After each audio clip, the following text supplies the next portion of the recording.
Movie की शुरुआत एक स्टोरी से होती है जहां एक किसान के 2 बच्चे किसी बीमारी की वजह से मर जाते हैं और अपने उन बच्चों को वापस पाने के लिए वो किसान अश्विनी कुमारों की पूजा करने लगता है। अब आप में से कई लोग अश्विनी कुमारों के बारे में जानते ही होंगे, लेकिन जिनको नहीं पता उनको मैं बता देता हूँ। हमारे धार्मिक ग्रंथों में अश्विनी कुमार 2 जुड़वा भाई हैं जो भगवान सूर्य के पुत्र हैं। ऋग्वेद में भी दोनों भाइयों का बार-बार नाम आता है, जिनमें दोनों को किसी को भी ठीक करने की शक्ति प्राप्त है और यहाँ तक कि दोनों किसी भी आदमी को अपनी पावर से जिंदा कर सकते हैं। Coming back to the story, Ashwini कुमारों की इन शक्तियों की वजह से ही वो किसान उनकी पूजा करता है ताकि वो उसके बच्चों को ठीक कर दें। उसकी इस पूजा और तपस्या से दोनों अश्विनी कुमार खुश होकर उसके सामने आते हैं, लेकिन वो इस सृष्टि के नियम के विरुद्ध न जाने की वजह से उस किसान के बस एक ही बच्चे को जीवित करते हैं और साथ में उसे एक वरदान भी देते हैं। वो उस बच्चे को अपने अपने पास से एक मूर्ति देते हैं और कहते हैं कि जब तक ये मूर्तियां तुम्हारे पास रहेंगी तब तक तुम्हें कभी भी कोई बीमारी नहीं होगी और ना ही तुम किसी आकार मृत्यु के शिकार होंगे। तुम्हारी मृत्यु जब भी होगी वो प्राकृतिक ही होगी, यानी नेचुरल डेथ। लास्ट में जाते जाते वो कहते हैं कि एक बात का ध्यान रखना कि ये मूर्तियां तुम्हारे साथ ही रहें, कभी इनको अलग मत करना। और इसी वरदान के साथ दोनों देवता वहाँ से चले जाते हैं। किसान का वो बेटा अब पहले से भी ज्यादा ताकतवर और स्वस्थ महसूस करता है, लेकिन एक दिन वो अकेले में बैठकर अपने दूसरे भाई के बारे में सोचता है कि काश वो भी उसके साथ होता और भगवान ने आखिर उसको क्यों ठीक नहीं किया। उसकी इसी सोच का फायदा नरका नाम का शैतान उठाता है। वो फौरन एक आदमी का भेष रखकर उस बच्चे के पास जाता है और उससे उदास होने की वजह पूछता है। उस बच्चे की बात सुनकर वो कहता है कि अरे इतनी सी बात, लाओ मुझे एक मूर्ति दो, मैं अभी तुम्हारे भाई को फिर से जिंदा कर देता हूँ। पहले तो बच्चा हिचकिचाता है क्योंकि उससे वो मूर्तियां अलग करने के लिए देवताओं ने मना किया था, लेकिन नरका इस बात को भांप लेता है और उससे कहता है कि अरे ज्यादा मत सोचो, उन देवताओं ने तुम्हें भी इन्हीं मूर्तियों की शक्तियों से जिंदा किया था, लेकिन वो तुम्हारे भाई को जिंदा नहीं कर पाए। मुझे पता है कि तुम्हारा भाई कैसे जिंदा होगा, मुझे इन मूर्तियों का इस्तेमाल करना आता है। अब ये सुनकर बच्चा उसकी बातों में आ जाता है और नरका को एक मूर्ति दे देता है। अब नरका उस मूर्ति की शक्ति की मदद से पाताल लोक से एक शैतान को बाहर बुलाता है, जिसके बाद पूरे गाँव में लोगों और जानवरों की मौत होने लगती है। अब इसी के बाद शुरू होती है मूवी की मेन स्टोरी लाइन, जिसे आपको ही ध्यान से सुनना होगा। यहाँ हमें आरती नाम की एक लड़की और उसकी हवेली के बारे में बताया जाता है। आरती असल में एक आर्कियोलॉजिस्ट थी जो रहस्यमय तरीके से गायब हो गई थी। इन्वेस्टिगेशन में पता चला था कि आरती की दिमागी हालत ठीक नहीं थी, इसलिए उसने पहले हवेली में रहने वाले पूरे स्टाफ को मारा होगा, फिर खुद भी मर गई। लेकिन इसके बावजूद इन्वेस्टिगेशन टीम को ना तो उसकी लाश मिली और ना कोई हथियार, पर बाकी पूरे स्टाफ की लाशें हवेली में पड़ी हुई थी। अब इसके बाद मूवी की कहानी को इसी केस के इर्द गिर्द 5 चैप्टर्स में डिवाइड किया गया है। तो यहाँ से स्टार्ट होता है चैप्टर 1 द 2 डॉट्स। इस चैप्टर में हम देखते हैं 5 दोस्तों को, अर्जुन, वरुण, ऋतु, राहुल और ग्रेसी। पांचों दोस्त उसी आरती वाली हवेली में आए हुए हैं और इस वक्त हवेली के अंदर ही अलग अलग प्लेसेस पर हैं। वो हवेली के अलग अलग कॉर्नर्स के फोटोज और वीडियोस रिकॉर्ड कर रहे हैं और आपस में बात करने के लिए वॉकी टॉकी का इस्तेमाल कर रहे हैं। पर यहाँ किसी का चेहरा नहीं दिखाया गया, सिर्फ कैमरे के थ्रू वो एक्टिविटीज दिखाई गई हैं जो वो लोग कर रहे हैं। और यहाँ मैं आपको एक और बात बता दूं कि राहुल असल में वरुण का ही छोटा भाई है। हम देखते हैं राहुल 4th फ्लोर पर है और कुछ अजीब सी आवाजों को रिकॉर्ड कर रहा है, जैसे कुछ स्टेप्स की आवाज, दरवाजे के बंद और खुलने की आवाज। और तभी उसे अचानक एक खुफिया कमरा दिखता है और वो अपने भाई वरुण से वॉकी टॉकी पर कहता है कि भाई मुझे वो सीक्रेट रूम मिल गया, आप में से कोई भी आवाज मत करो, मैं वीडियो रिकॉर्ड कर रहा हूँ। वो इतना कहता ही है कि तभी उसे अपने पास से किसी के भागने की आहट सुनाई देती है। वो पूछता है कि भाई क्या आप वहाँ? वरुण वॉकी टॉकी से कहता है कि तुम किससे बात कर रहे हो? राहुल कहता है कि भाई मुझे अभी किसी के भागने की आवाज सुनाई दी। वरुण दूसरी तरफ से हंसते हुए कहता है कि ऐसी जगहों पर अक्सर यही होता है, अभी तुम छोटे हो और नए हो, इसलिए ऐसी चीजें तुम्हें फील हो रही हैं। इस सब पर ध्यान नहीं दो और रिकॉर्डिंग करते रहो। अपने बड़े भाई की बात मानकर राहुल अब फिर से रिकॉर्डिंग में लग जाता है और आगे दूसरे कमरे में जाता है तो उस कमरे के अंदर उसे एक अजीब सा निशान दिखाई देता है और उस निशान के बिल्कुल नीचे एक चेयर होती है जिस पर एक मरा हुआ पक्षी पड़ा होता है। राहुल जैसे ही उस चेयर की तरफ बढ़ता है वैसे ही उसके ऊपर से कुछ आवाजें सुनाई देती हैं और तभी अचानक कोई उसकी तरफ एक चाकू फेंकता है जिससे वो बाल बाल बच जाता है। लेकिन फिर उसे एक लड़की के हंसने की आवाज सुनाई देती है, जिसके बाद राहुल डरकर सीधे अपने भाई वरुण से कांटेक्ट करने की कोशिश करता है। पर तभी हम देखते हैं कि राहुल अचानक ये चिल्लाते हुए वहाँ से गायब हो जाता है कि भैया मुझे बचा लो, भैया मुझे बचा लो। हैरानी की बात ये होती है कि इतनी तेज चिल्लाने के बाद भी किसी को भी उसकी आवाज सुनाई नहीं देती। अब थोड़ी देर बाद वरुण वॉकी टॉकी पर राहुल से कहता है कि क्या हुआ, कहाँ हो तुम, रिकॉर्डिंग हुई या नहीं? अब दूसरी तरफ राहुल था ही नहीं तो जवाब कौन देता। इसी बीच ग्रेसी वरुण से कहती है कि उसे डिस्टर्ब मत करो, वो रिकॉर्डिंग कर रहा होगा, तुम उस सामने वाले कमरे में जाओ, मैं दूसरी तरफ जाती हूँ। इसके बाद वरुण सीधा आरती के रूम में जाता है और वहाँ आके वीडियो रिकॉर्ड करते हुए कमेंट्री करने लगता है। तो दोस्तों मैं आ चुका हूँ इस हवेली की मालकिन के बेडरूम में। कहा जाता है कि उसने पूरे स्टाफ को मार दिया और फिर खुद ही कहीं गायब हो गई। आप यहाँ लगे खून के धब्बों को देखकर अंदाजा लगा सकते हैं कि उस लड़की ने आखिर किस तरह सभी को मारा होगा। हमें से पहले आने वाले लोगों को यहाँ कुछ डरावनी आवाजें आती थी, इसीलिए वो डरकर भाग गए। वो कहते थे कि हमें वहाँ एक लड़की के हंसने की आवाज आती थी, लेकिन मुझे तो अभी तक कुछ भी ऐसा सुनाई नहीं दिया। और ये सब बोलते बोलते वरुण हंसने लगता है, लेकिन तभी उसे एक लड़की के हंसने की आवाज आती है, वही आवाज जो राहुल ने सुनी थी। अब उस आवाज को सुनकर वरुण भी एकदम से चुप हो जाता है, जिसके बाद उस कमरे का दरवाजा अपने आप बंद और खुलने लगता है। घबराया हुआ वरुण उस सीन को कैमरे में कैप्चर करते हुए वहाँ से निकलने की कोशिश करता है, लेकिन तभी कैमरे के सामने एक लंबे बालों वाली लड़की दिखाई देती है, जिसके बाद वरुण का कोई भी अता पता नहीं होता। अब हम देखते हैं ऊपर वाले फ्लोर पर ऋतु और ग्रेसी होते हैं। बात करते करते ग्रेसी अचानक गायब हो जाती है, जिस वजह से पहले तो ऋतु को लगता है कि वो कहीं छुपकर मजाक कर रही है, लेकिन तभी उसे एक कमरे से ग्रेसी की आवाज सुनाई देती है। जब वो उस कमरे की तरफ बढ़ती है तो उसे पीछे वाले कमरे से ग्रेसी की आवाज सुनाई देती है। अब ये देखकर ऋतु के भी रोंगटे खड़े हो जाते हैं और वो कहती है ग्रेसी तुम कहाँ हो, सामने आओ, मुझे परेशान मत करो। तभी उसे सामने एक लड़की की आकृति दिखाई देती है और ऋतु उसको ग्रेसी समझकर उसकी तरफ बढ़ने लगती है। इसी बीच अचानक ऋतु के वॉकी टॉकी पर अर्जुन की आवाज आती है। वो चिल्ला चिल्लाकर कहता है कि ऋतु, वरुण और राहुल मारे गए हैं, तुम और ग्रेसी फौरन मेरे पास आओ। ऋतु अर्जुन की आवाज को सुनकर समझने की कोशिश करती है, लेकिन अर्जुन की आवाज साफ नहीं होती। इसी के साथ साथ वो उस आकृति की तरफ भी बढ़ने लगती है जो उसे ग्रेसी जैसी लग रही थी, लेकिन तभी उसे अंदाजा होता है कि वो ग्रेसी नहीं कोई और है, जिसके बाद वो वापस नीचे की ओर भागने लगती है और इसी बीच वो लड़की उसके पास आ जाती है और हम देखते हैं हैं वरुण और राहुल की तरह अब ऋतु भी गायब हो चुकी है। ये सब होने के बाद अब फाइनली हमें मूवी के अंदर एक आदमी के चेहरे को दिखाया जाता है, जो कोई और नहीं बल्कि अर्जुन था। अर्जुन बेहद डरा हुआ था और ऋतु से कांटेक्ट करने की कोशिश कर रहा था। वो पूछता है कि ऋतु तुम कहाँ हो। इतने में उसे उस हवेली के बाहर से ऋतु की आवाज सुनाई देती है। वो फौरन बाहर जाता है, लेकिन उसे वहाँ कोई दिखाई नहीं देता। इसके बाद उसे भी ऋतु की आवाज कभी इधर से तो कभी उधर से सुनाई देती है और फिर वो लड़की उसके सामने आती है, जिसके बाद वो भी गायब हो जाता है। यहाँ गौर करने वाली बात यह है कि अब तक मूवी के अंदर दो कलर की लाइट्स को बार बार दिखाया गया है, एक होती है ब्लू और दूसरी होती है ग्रीन। लेकिन ऐसा क्यों है ये आपको आगे पता चल जाएगा। अब सभी दोस्तों के गायब होने के बाद पहला चैप्टर खत्म हो जाता है और उसके बाद हमें मूवी का नाम दिखाया जाता है, वो है अश्विन्स। जिसके बाद हम एंटर करते हैं चैप्टर 2 में, जिसका नाम है द टू वॉइसेस। इस चैप्टर में हम फ्लैशबैक में जाते हैं, जहाँ हमें इन पांचों फ्रेंड्स को दिखाया जाता है। यहाँ हमें पता चलता है कि ये पांचों इंडिया के जाने माने पैरानॉर्मल एक्टिविस्ट हैं, यानी वो लोग जो भूत प्रेत की तलाश करते रहते हैं। इन पांचों के अपने अपने यूट्यूब चैनल्स भी हैं, जहाँ ये इंडिया के अलग अलग हॉन्टेड प्लेसेस की वीडियोस को पब्लिश करते रहते हैं। अब हम देखते हैं एक लंदन की फैमिली को, जो इन पांचों के काम को खूब पसंद करती है। इसलिए वो इन पांचों को एक ऑफर देती है कि आप लोग लंदन आओ, यहाँ के हॉन्टेड प्लेसेस को एक्सप्लोर करो, जिसको वो कंपनी स्पॉन्सर करेगी। अब ये पांचों आपस में बात करते हैं और फिर लंदन जाने के लिए तैयार हो जाते हैं। अर्जुन और ऋतु असल में हस्बैंड वाइफ होते हैं। वो दोनों शुरू से ही इस फील्ड में काफी समय से काम कर रहे हैं। खैर, यहाँ हमें पता चलता है कि लंदन की वो कंपनी इनको सबसे पहले जिस हॉन्टेड प्लेस पर भेज रही थी वो वही आरती की हवेली थी। यानी आरती की हवेली का जिक्र जो पूरी मूवी में हो रहा था वो इंडिया में नहीं बल्कि लंदन में थी। अब हम इन पांचों को देखते हैं, जिनको लंदन में आने के बाद उस कंपनी के ड्राइवर द्वारा हवेली के 5 किलोमीटर पहले उतार दिया जाता है, क्योंकि उसके आगे गाड़ी नहीं जा सकती, रास्ता खराब है। कंपनी की एजेंट उनसे कहती है कि आपको यहाँ से पैदल ही जाना होगा, वो हवेली करीब 5 किलोमीटर दूर है। शाम होने से पहले वहाँ पहुँच जाइए, क्योंकि फिर रास्ते में समंदर का पानी बढ़ जाता है। ऐसा ना हो कि आप लोग बीच में फंस जाए। ऋतु और अर्जुन डिसाइड करते हैं कि सभी लोग आज रात ही हवेली को एक्सप्लोर कर लेते हैं, क्योंकि कल अर्जुन का बर्थडे है। आज रात काम खत्म करने के बाद कल अर्जुन का बर्थडे लंदन में ही सेलिब्रेट करेंगे। इसके बाद सभी दोस्त उस हवेली की तरफ पैदल ही निकल पड़ते हैं और शाम होने तक वहाँ पानी धीरे धीरे बढ़ने लगता है, जिसके बाद वो अपनी रफ्तार तेज कर देते हैं। रास्ते में राहुल अपने भाई वरुण से पूछता है कि आखिर आरती ने लंदन में आकर ऐसी जगह पर हवेली क्यों बना ली। वरुण कहता है कि काफी साल पहले विक्रम नाम का एक बड़ा बिजनेसमैन लंदन आया था। उस वक्त यहाँ कुछ ऐसे घरों की नीलामी हो रही थी जो सरकार के पास थे। कम दाम होने की वजह से विक्रम ने इस हवेली को खरीद लिया और मरने से पहले अपनी बेटी आरती के नाम कर दिया। और आरती भी एक जानी मानी आर्कियोलॉजिस्ट थी। राहुल पूछता है तो आरती को क्या हुआ भैया। वरुण बताता है कि मुझे कुछ खास नहीं पता, लेकिन मैंने आर्टिकल में पढ़ा था कि आरती इंडिया के कांचीपुरम से 2 कर्ज मूर्तियों को चुराकर यहाँ आ गई थी। बाद में जब पुलिस उसकी तलाशी में यहाँ आई तो उन्हें यहाँ 15 लोगों की लाश मिली, लेकिन आरती अभी भी गायब है, पता नहीं कहाँ गई। साथ में पुलिस वालों को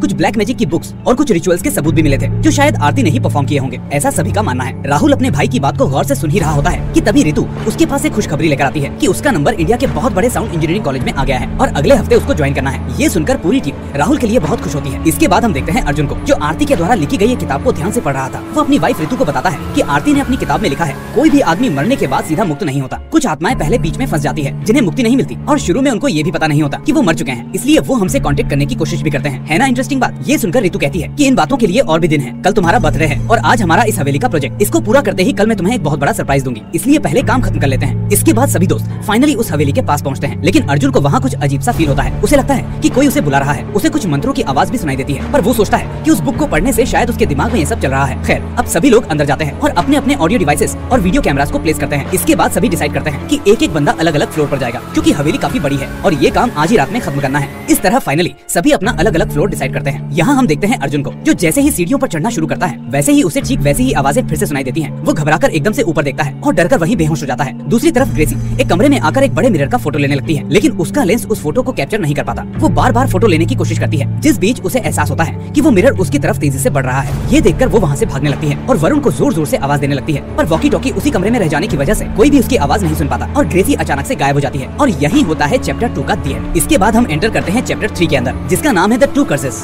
यहाँ हम देखते हैं अर्जुन को, जो अभी अभी होश में आता है और होश में आने के बाद उसे फिर से वही आवाजें सुनाई देने लगती हैं। घबराकर वो अपने लोगों से कांटेक्ट करने की कोशिश करता है, लेकिन कर नहीं पाता। उधर ऋतु भी ऊपर वाले फ्लोर से अपने दोस्तों को कांटेक्ट करने की कोशिश करती है, लेकिन कर नहीं पाती। तभी अचानक ऋतु को एक कमरे से हरी रोशनी आती हुई दिखाई देती है और साथ में एक हाथ दरवाजे के उस तरफ दिखाई देता है। वो फौरन दूसरी तरफ भागने की कोशिश करती है, लेकिन गेट ओपन नहीं होता। पर तभी वो देखती है कि दूसरा गेट बार बार ओपन और क्लोज हो रहा है। ये देखकर वो और डर जाती है और छुपकर वरुण और अर्जुन से कांटेक्ट करने की कोशिश करती है, लेकिन तभी उसके सामने एक लड़की आती है, जिसको देखकर वो तेज चिल्लाकर वहाँ से भागने की कोशिश करती है, लेकिन भाग नहीं पाती और वहीं से गायब हो जाती है। और इस वक्त भी हमें वहाँ वही हरी रोशनी दिखाई देती है। उधर दूसरी तरफ अर्जुन अपने दोस्तों को ढूंढते हुए किसी अलग कमरे में चला जाता है, जहाँ कुछ अजीब से सिंबल बने होते हैं और साथ में एक राक्षस की ड्राइंग भी। वो उनको ध्यान से देखता है, तभी उसे वहाँ खुद का स्केच भी दिखाई देता है, जिसे देखकर वो पूरी तरह से शॉक हो जाता है। इस बीच उसे अचानक ऋतु की आवाज सुनाई देती है और वो हवेली से बाहर उसको ढूंढने आ जाता है। बाहर आने पर वो देखता है कि उसके सभी साथी वहीं मरे हुए पड़े हैं। वो ऋतु के पास जाकर उसको उठाने की कोशिश करता है कि तभी उसे सामने से वरुण आता हुआ दिखाई देता है, जिसके हाथ में ग्रीन टॉर्च होती है। वो अर्जुन से कहता है कि यार अंदर गड़बड़ है, मुझे लग रहा है कि हम सभी की जान खतरे में है। वरुण को सामने देखकर तो अर्जुन के होश ही उड़ जाते हैं, क्योंकि उसकी लाश उसके सामने ही पड़ी थी। और तभी उसे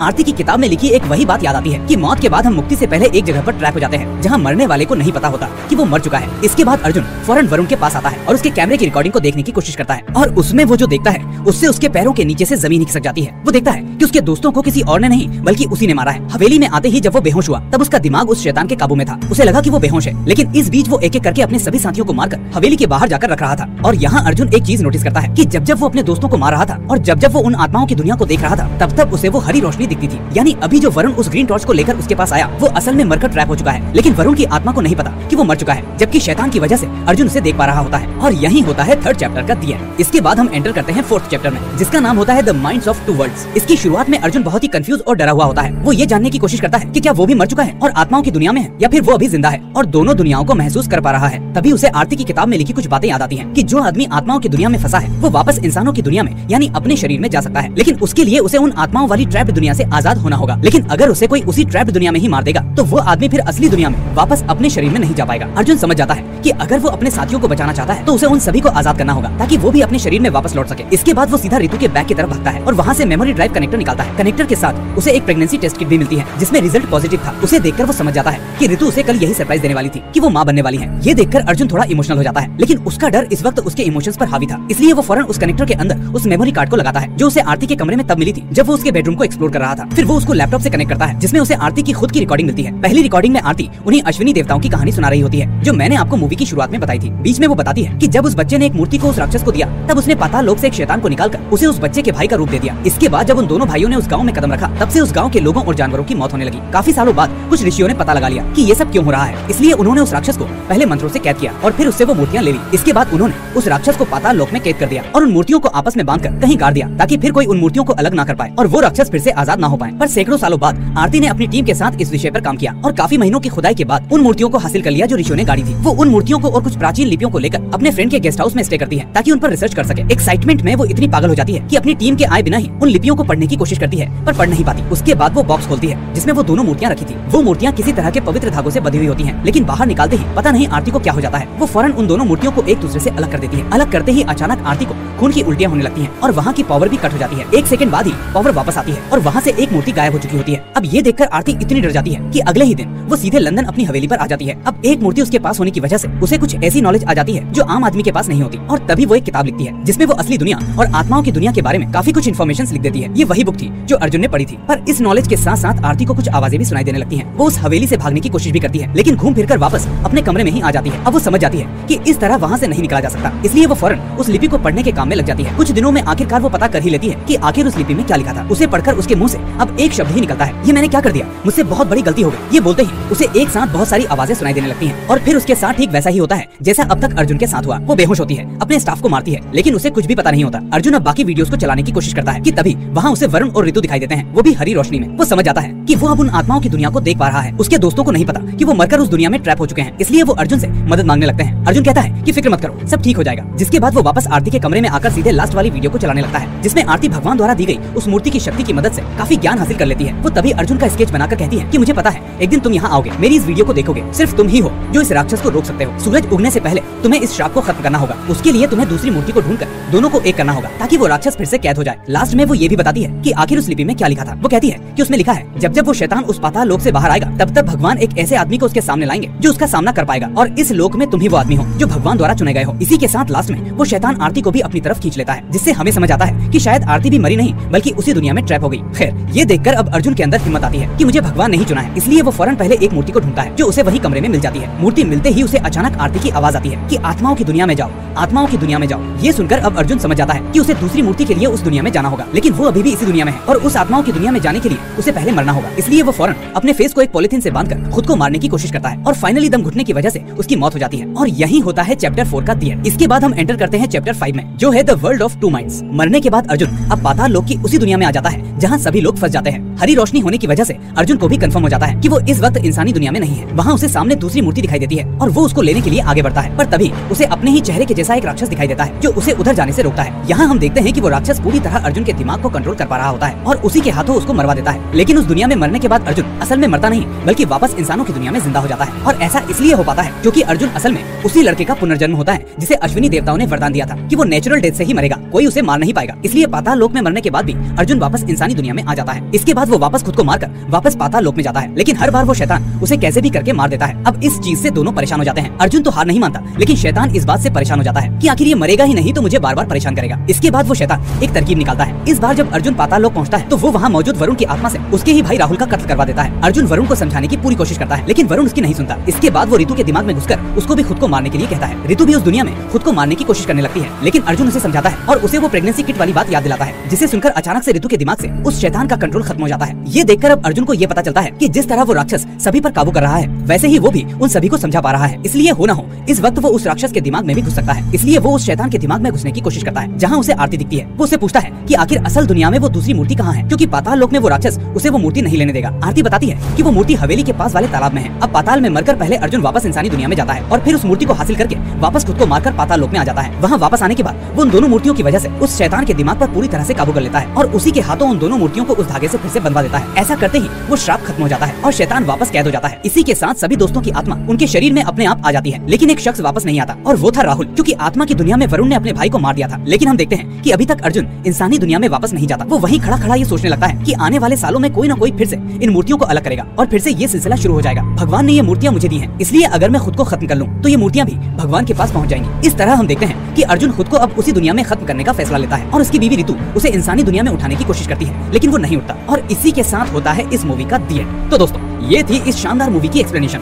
मुझे उम्मीद है आपको ये पूरी तरह से समझ आई होगी, क्योंकि इसके पीछे की एक एक डिटेल्स मैंने आपको समझाने की पूरी कोशिश की है। इसलिए इसको लाइक करने के साथ साथ सोशल मीडिया पर शेयर करना मत भूलना। अगर नए हो तो चैनल को सब्सक्राइब करके नोटिफिकेशन बेल को भी दबा देना, ताकि कोई भी मूवी आपसे मिस ना हो। अब मैं मिलूंगा आपसे अगली ऐसी ही जबरदस्त मूवी के साथ।